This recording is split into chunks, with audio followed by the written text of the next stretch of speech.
Quelle est la mission de l'Église en République démocratique du Congo? Les réussites ainsi que les échecs de l'Église. L'Église a-t-elle la vocation de pouvoir construire des écoles ou d'autres édifices? Pour répondre à toute cette problématique, nous recevons pour vous le pasteur Jétro. Bienvenue, homme de Dieu. Merci. Merci, monsieur Jean-David. Voilà, l'Église. Aujourd'hui, vous voulez beaucoup plus vous intéresser à l'Église parce que vous avez trouvé que l'Église a échoué dans sa mission. Ou il y a d'autres choses que l'Église devrait faire et qu'elle n'a pas fait. Dire que l'Église a échoué à sa mission ou l'Église a réussi à sa mission nécessite, premièrement, que nous puissions comprendre c'est quoi la mission de l'Église. Ce n'est qu'après que nous pourrons voir maintenant si l'Église a réussi. C'est quoi alors, la mission de l'Église? La mission de l'Église, c'est celle de pérenniser les cahiers des charges de Christ. Parce que Jésus venant sur la terre avait un cahier des charges. Et il laisse à l'Église la mission de pérenniser son cahier des charges. C'est quoi? C'est un peu comme le soleil et la lune. Le soleil éclaire. Après, quand le soleil se couche, la lune continue à éclairer. Et vous allez remarquer que le soleil éclaire seul. Mais quand la lune va éclairer avec beaucoup d'étoiles. Donc Christ a travaillé seul. Mais aujourd'hui, l'Église travaille accompagnée de plusieurs serviteurs de Dieu. La mission de Christ, c'était la restauration de l'homme. La première venue de Christ, c'était pour la restauration de l'homme sur le plan spirituel. Voilà pourquoi il disait toujours à ceux qui étaient tout autour de lui, mon royaume n'est pas de ce monde. Donc Jésus était venu dans Luc chapitre 4, verset 18. Il dit, l'Esprit du Seigneur est sur moi parce qu'il m'a oint pour annoncer la bonne nouvelle aux pauvres. Et là, il faut rentrer dans les contextes juifs. C'était qui le pauvre en Israël? C'était qui les pauvres chez les Juifs? C'était celui qui a perdu sa terre. Et donc, les pauvres en général, c'est Adam, qui avait perdu le jardin d'Éden, et dans Adam, il y a toute l'humanité. Donc l'humanité qui avait perdu les délices, l'obéissance à la parole, parce que ce qu'Adam avait perdu, c'est l'obéissance à la parole. Alors le Christ était venu pour ramener l'homme dans cette vie d'obéissance à la parole, dans cette vie de soumission à la parole. Et donc après qu'il est parti, il laisse la mission à l'Église de continuer. Luc chapitre 24, versets 45 à 46, il dit, la repentance et le pardon du péché sera prêché à mon nom. Marc 16, 15, 16, il dit également, vous prêcherez, ceux qui croiront seront baptisés, seront sauvés. Donc l'Église, sa première mission est d'évangéliser, de transformer l'homme intérieur. Parce que même les philosophes reconnaissent que dans l'homme, il y a deux parties. J'étais en train de lire René Descartes, il y a le dualisme cartésien, où l'on parle de l'homme intérieur et l'homme extérieur, les relations qu'il y a entre l'esprit et le corps, et les interactions. Vous allez même remarquer que Adam était mort 2 fois. 2 fois? Oui. Dieu dit, le jour où tu mangeras ces fruits, tu mourras. Adam avait mangé, mais il n'était pas mort. Il est mort à 930 ans. Mais nous disons qu'il était mort. La première mort, c'était une mort spirituelle. Et la seconde mort, c'était une mort physique. Et voilà pourquoi quand le Seigneur Jésus vient pour restaurer l'homme, il va suivre cet ordre-là. Il commence par la restauration spirituelle et il finira par la restauration physique. Et donc, la restauration physique que nous cherchons tous interviendra lors de la seconde venue de Christ. Donc aujourd'hui, l'Église travaille pour éclairer l'intérieur de l'homme, pour transformer l'homme, afin que cet homme voie le Seigneur. Et maintenant, parlant aussi, parce que vous parlez de la restauration de l'homme, et ici vous avez beaucoup plus épinglé la restauration spirituelle. Et l'Église aussi a aussi le rôle de pouvoir instruire, de pouvoir aussi créer les écoles, oui ou non? Les écoles. Oui, l'Église peut toujours créer les écoles. Je vais parler par des exemples concrets. Télé 50 par exemple. Télé 50 a une mission, a une vision. Informer, former, divertir. Mais vous pouvez trouver par exemple un chef de garage à Télé 50 qui s'occupe des véhicules. En réalité, Télé 50 n'a pas la mission d'arranger des véhicules ou quoi, mais puisque c'est une organisation qui fonctionne, cette organisation aura également besoin d'un support logistique. C'est de cette manière. L'Église a sa mission. Dans la structure d'une Église, on a le sommet stratégique qui est Christ lui-même et la base opérationnelle, c'est ceux qui travaillent pour l'évangélisation. Mais maintenant, ces personnes-là doivent peut-être être instruites. Ces personnes-là peuvent tomber malades, ils auront besoin d'aller se faire soigner dans un hôpital. Ces personnes-là auront peut-être besoin de manger. C'est dans ce cadre-là que l'Église peut aussi organiser des écoles, organiser des champs, l'agriculture, pour pouvoir prendre soin de ses membres dans ces contextes-là. Mais j'insiste ici, c'est une grande déviation. C'est une grande déviation, mettre en première ligne l'aspect physique. C'est ça même la déviation qu'il y a aujourd'hui. Les gens vont dans des églises pour trouver de l'argent. Les gens vont dans des églises pour trouver des emplois. Les gens vont dans des églises pour trouver des mariages. Alors qu'il y a plusieurs personnes qui travaillent qui ne sont même pas chrétiens. Donc, c'est une grande erreur de penser que la venue de Christ, c'était pour donner aux gens de l'argent, donner aux gens des emplois, et sans pour autant se préoccuper de l'intérieur de l'homme. Jésus, dans plusieurs des guérisons qu'il a opérées, commençait par dire « tes péchés te sont pardonnés ». Pourquoi, avant de guérir une personne, il dit « tes péchés te sont pardonnés ». C'est-à-dire que si le péché d'une personne n'est pas pardonné, tout ce qui suivra ne servira à rien. Donc la vision première d'une église, c'est de transformer l'homme. Et aujourd'hui, il y a parfois des choses des faux espoirs. Un pasteur qui dit « recevez de l'argent » et les fidèles disent « Amen ». Est-ce que cet Amen a sa place là-bas? Donc ça n'a pas sa place. C'est une fausse illusion. Comment ça est? Il y a même ce qu'on appelle miracle money. Miracle d'argent, ou recevez l'argent en poche, ou bien l'argent dans des téléphones. C'est de la machination. Si c'était vrai, ils n'ont qu'à aller pomper de l'argent dans notre banque centrale. Si oui, mais en fait, ils se sont beaucoup plus appuyés sur Jésus. Lorsque Jésus a dit à Pierre d'aller à la rivière, dans la bouche d'un poisson. Voilà. Les poissons avaient commencé par avaler l'argent. Les poissons ont commencé par avaler les deux pièces, et après Pierre a péché. Donc avaler les deux pièces ici, c'est travailler, gagner. On ne reçoit jamais l'argent par la parole d'un pasteur, mais c'est en travaillant.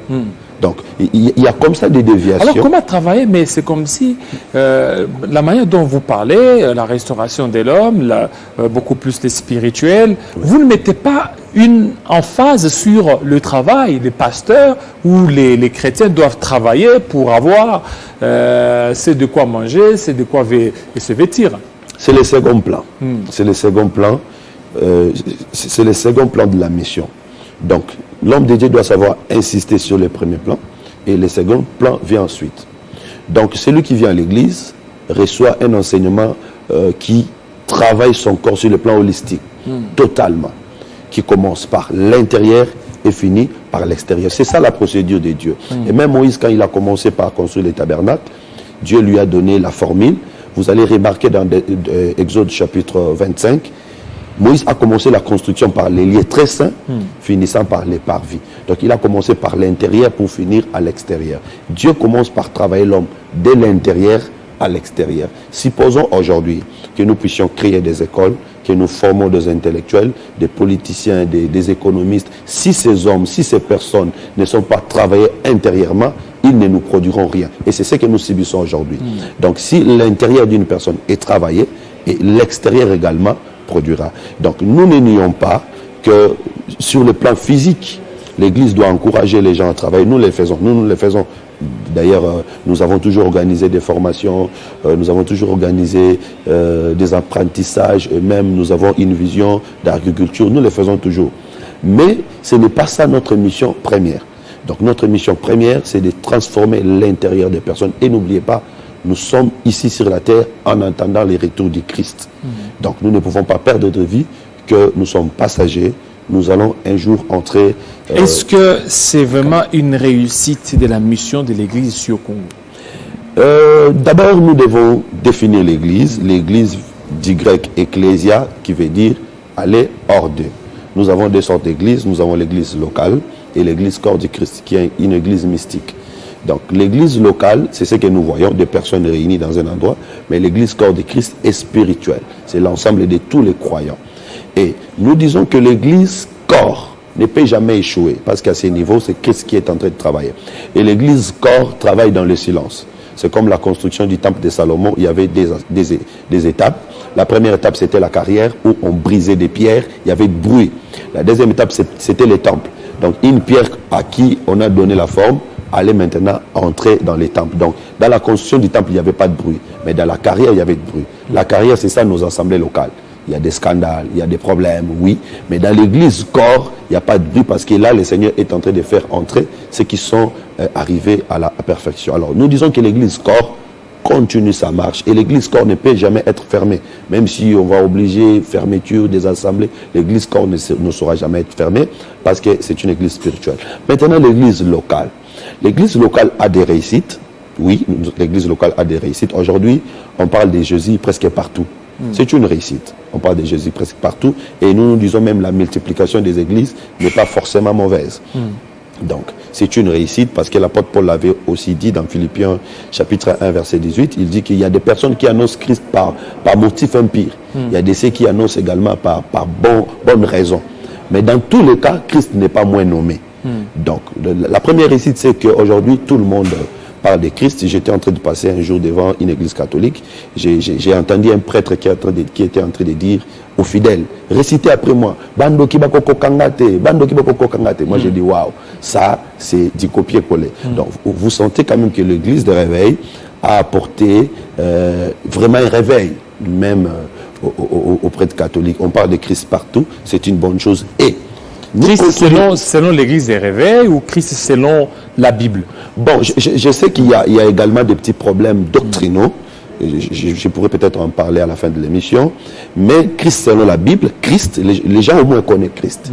Et nous contribuons tant soit peu à éradiquer certaines antivaleurs. Aujourd'hui, aller chez le féticheur, ce n'est plus courant. Les gens évitent les féticheurs. Chacun au moins connaît les biens à faire, les mal à éviter. Donc, c'est une avancée.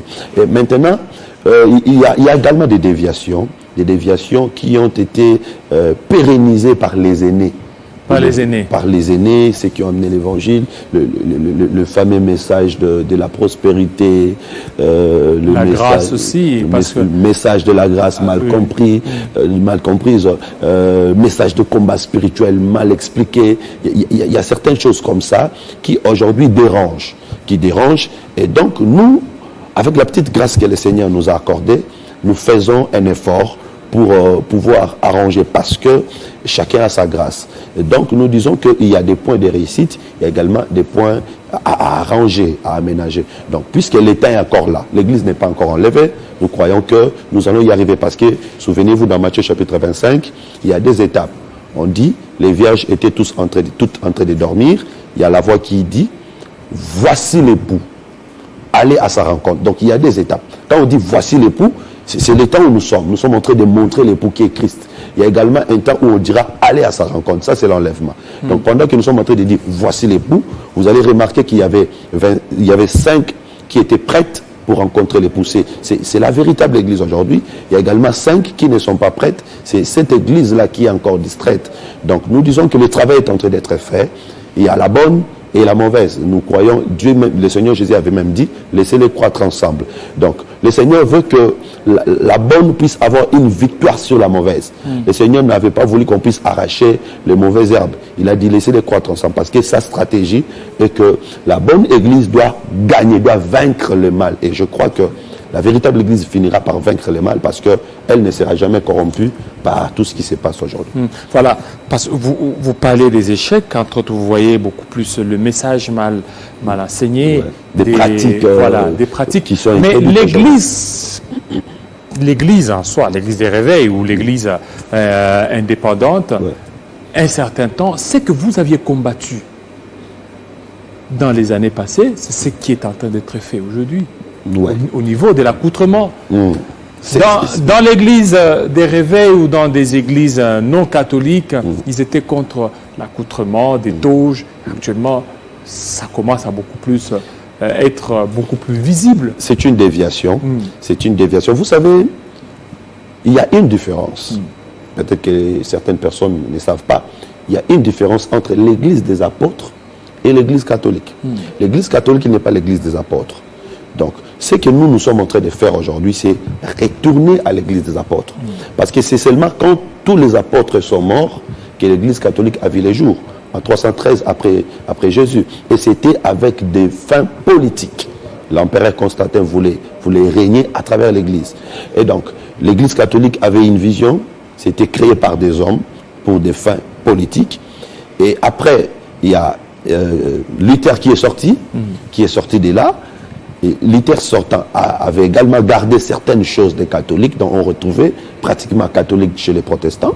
Il y a les pentecôtistes qui sont sortis des protestants parce que c'était un peu froid, ils voulaient que ça soit un peu chaud. Et finalement, il y a les réveils qui est sorti. Alors, dans toutes ces organisations, la véritable Église doit sortir. La véritable Église doit se démarquer des catholiques, des protestants, des pentecôtistes, des réveils, pour être identifiée aux apôtres. Et c'est ce que nous sommes en train de faire. Donc, toge, bonnet, tout ça, ce sont des pratiques aroniques du sacerdoce lévitique, sacerdoce que Christ a mis fin. Le Seigneur a mis fin. C'est une déviation. C'est une déviation. Et ça fait partie des échecs de l'Église. Oui, ça fait partie des échecs, entre guillemets, de l'Église. Parce que ça, ce sont des églises que nous voyons, des organisations. Ce sont des organisations que nous voyons. Alors, au milieu de tout ça, il y a la véritable Église. La véritable Église qui est en train de faire sa marche. C'est l'Église des apôtres.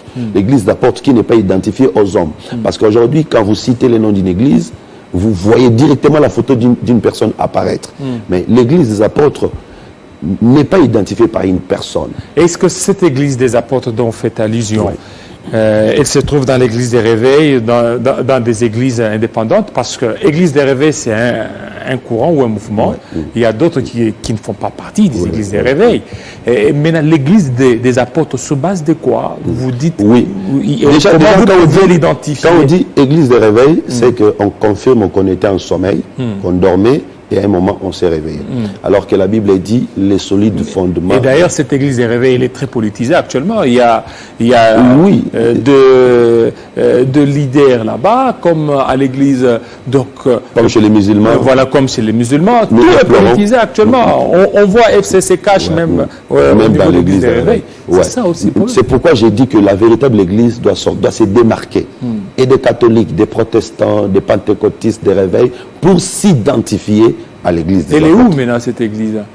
Ceux qui sont en train de nous suivre veulent aussi aller dans cette église des apôtres, la véritable église. Si vous lisez les en-têtes, les premiers chapitres des lettres de Paul par exemple, vous voyez Paul écrit, il dit aux saints qui sont à Corinthe, aux saints qui sont à Éphèse, aux saints qui sont aux églises de Galatie. Paul n'avait pas nommé, n'avait pas donné de nom aux églises locales. C'était juste un rassemblement des saints. Et j'ai dit aujourd'hui, il y a des rassemblements des saints, il y a des assemblées des saints qui existent partout dans le monde, qui ne sont pas soumises à un leader quelconque, mais qui ne sont que soumises à Christ. Et ces assemblées ou ces rassemblements... Mais ça risque d'être un désordre s'il n'y a pas des leaders. Partout, même Christ, lorsqu'il était là, il mettait des leaders. Même quand l'apôtre Paul parlait, il dit message adressé à l'ange des saints. C'est également une grande déviation. Oui. C'est également une grande déviation. Les leaders de l'Église, c'est Christ. Vous savez, c'est le leader qui définit la politique et la vision d'une organisation. Donc, si quelqu'un vient dire que je suis moi, le leader de telle communauté, c'est lui qui définit la politique et la vision. Et les visionnaires est où? Il n'y a pas de visionnaires? Les visionnaires des assemblées des saints, les visionnaires de l'église des apôtres, c'est Christ. Matthieu chapitre 16, verset 16, il dit, tu es Pierre, sur ce roc, je bâtirai mon église. Jésus n'a pas d'associé. Il n'avait pas dit que je bâtirai notre église, non, c'est l'église. Et quand on parle de le saint ou l'ange de Smyrne, l'ange... C'est Apocalypse, c'est symbolique. Oui. Parce que les livres d'Apocalypse... Et cet ange-là... Oui, c'est symbolique. D'autres prédicateurs s'identifient à un visionnaire, à un pasteur. Oui, c'est eux qui le font. Mais l'apôtre Jean n'a pas fait ça. C'est symbolique. Donc déjà, il y a le chiffre 7 là-bas, ce qui est un chiffre symbolique. Le livre d'Apocalypse est un livre vision. Donc Jean n'était pas en train d'écrire des choses qu'il s'imaginait, mais c'était une vision. Quand on est face à une vision, on doit chercher l'interprétation. Donc à l'église, il ne faut pas qu'il y ait des visionnaires. Non, le visionnaire, le seul visionnaire de l'église, c'est le Seigneur Jésus-Christ. Oui, c'est Seigneur. Quand quelqu'un s'est dit visionnaire de l'église, vous comprenez que ça lui appartient. Et le pasteur leader qui est là, c'est lui qui a commencé cette église-là. Christ n'est pas descendu comme ça pour commencer. Personne n'a commencé l'église. L'église a commencé par Christ lui-même. Et le premier prédicateur de l'église, c'est Pierre, le jour de la Pentecôte. La première prédication. Et vous êtes pasteur Gétro. Oui, vous êtes pasteur, je suis pasteur, je dirige une église. Voilà, vous dirigez une église. Cette église, vous ne l'avez pas commencé. C'est-à-dire que vous ne l'avez pas hérité des pierres comme ça. C'est que vous avez rassemblé 2 ou 3 personnes, vous avez commencé. C'est là où il y a le problème. Paul dit, j'achève sur moi les souffrances de Christ. Donc quand quelqu'un est en train d'achever les souffrances de l'autre, c'est pas lui le propriétaire des lèvres. J'ai commencé une assemblée, j'étais seul, j'ai commencé aujourd'hui, l'assemblée est relativement assise, mais je dis pas que c'est moi parce que le message que je prêche... Aujourd'hui, je viens chez toi, je commence à prêcher et puis un certain temps, vous allez dire, papa, moi je suis visionnaire. Hein.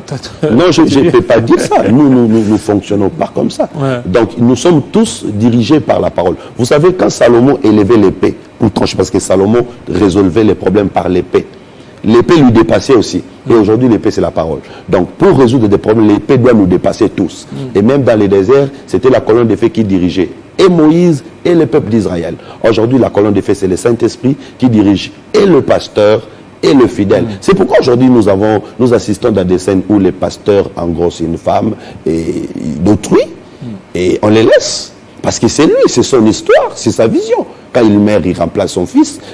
On fait remplacer automatiquement son fils parce que c'est sa vision. Oui, mais c'est biblique. Les enfants de Dieu. Même Aaron, il y a eu... Nous ne sommes pas dans les sacerdoces aroniques. Voilà, c'est ça le problème. Les sacerdoces aroniques, c'était un sacerdoce. Mais nous sommes dans la Bible. Nous sommes dans la Bible.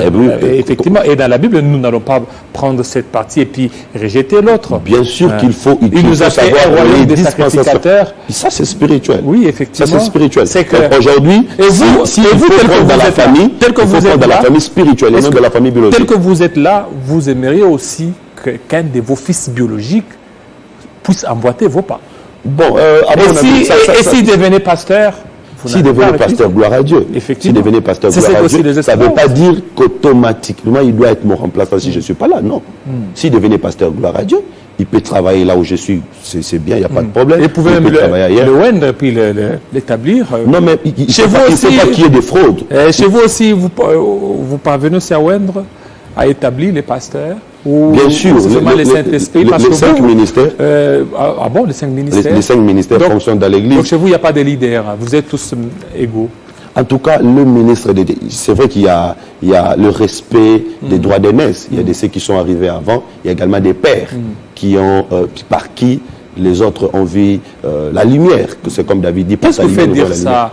Parce que peut-être vous n'êtes pas implanté presque sur... Nous sommes partout dans le monde. Et je vais dire, parmi les églises, c'est quoi votre... Assemblée des saints. Nous sommes partout dans le monde. Les saints des derniers jours? Non, non, non. Assemblée des saints. Assemblée des saints. Nous sommes partout dans le monde. Et c'est vous qui avez commencé ça? Le mouvement a commencé par les apôtres, bien sûr, mais ici, nous avons un groupe qui a déclenché ce mouvement et aujourd'hui partout dans le monde. Et donc, il n'y a pas de pasteur? Il n'y a pas de leaders? Il y a beaucoup de pasteurs. Il y a plusieurs pasteurs. Plusieurs pasteurs. Mais les leaders, c'est même le doigt tel qu'ils sont là, on sait que c'est ce ouais, ça c'est bien. Oui, donner une bonne illustration. Et pourquoi pas aussi chez vous? Il s'agit de 5 ministères. Donc, les grâces se diffèrent. Nous pouvons être au nombre de 10 pasteurs. Il y a des pasteurs qui ont des grâces excellentes. Même pour parler à la télévision, par exemple, il y a des télévangélistes, des personnes à qui Dieu a donné la grâce d'évangéliser par les médias. Donc, nous reconnaissons des différentes grâces. Il y a des grâces différentes, chacun travaille, mais personne n'est au-dessus de l'autre. Personne n'est le chef de l'Église, c'est Christ. Daniel chapitre 9, verset 24, vous descendez un peu vers là-bas. La Bible dit qu'au milieu à la fin de 69e semaine, le oint sera retranché et n'aura pas de successeur. Donc le Seigneur Jésus qui a été enlevé n'est pas remplacé par une personne physique. C'est le Saint-Esprit qui travaille au milieu de nous. C'est le Saint-Esprit qui nous dirige. C'est ça la plus grande déviation aujourd'hui. Penser que l'Église appartient à une personne, l'Église appartient à tel monsieur, tel monsieur, tel monsieur, c'est une déviation. L'Église appartient à Christ. Il utilise des instruments. Merci beaucoup, Pasteur Jétro. Merci surtout de votre passage dans cette émission pour décortiquer cette thématique très importante. Ça n'est fini, fidèles téléspectateurs. Restez branchés sur nos antennes de Télé 50. À très bientôt.